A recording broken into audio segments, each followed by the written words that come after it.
বন্দোবস্তকৃত খাস জমি দখল করে অবৈধভাবে স্থাপনা নির্মাণের অভিযোগ। ভিডিও ফুটেজ নজরুল ইসলাম বিপ্লব, জেলা প্রতিনিধি, লালমনিরহাট। লালমনিরহাটের কালীগঞ্জে খাস জমি দখল করে অবৈধভাবে স্থাপনা নির্মাণের অভিযোগ উঠেছে মোখলেছুর রহমান মতলেবের বিরুদ্ধে। এ বিষয়ে জেলা প্রশাসক বরাবর লিখিত অভিযোগ করেন লামিয়ার বাবা দুলু মিয়া। মোখলেছুর রহমান মতলেব জোরপূর্বক তার জমিতে স্থাপনা নির্মাণ করে আসতেছে।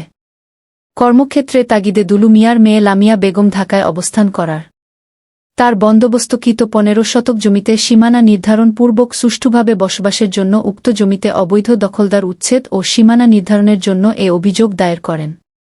চলতি মাসের ১৩ তারিখে জেলা রেভিনিউ ডেপুটি কালেক্টরের স্বাক্ষরকৃত উপজেলা সহকারী কমিশনার, ভূমি ও উপজেলা নির্বাহী অফিসারকে বন্দোবস্তকৃত খাস জমির সীমানা নির্ধারণ ও অবৈধ দখল উদ্ধারের আদেশ দেয়। দীর্ঘদিন ধরেই চলাফেরা করতেছি। হুট করে ৩ শতক জমি আমার বেদখল দিয়েছে মোখলেছুর রহমান, ইতিহাস জাকের আলী। বিল্ডিং উঠেছে, আমি অনেক কিছু কথা বলেছি, আমার ওপরে অনেক কিছু জুলুম অত্যাচার চলছে।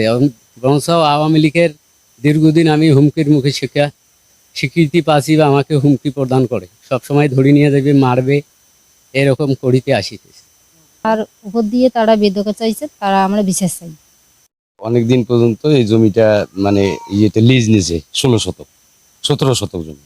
১৭ শতক নেওয়ার পরে এই জমিনের উপরে আরেকজন মানে বাড়ি করতেছে। বাধা দিছি আমরা, বাধাতে কেউ কারো কথা মানতেছে না।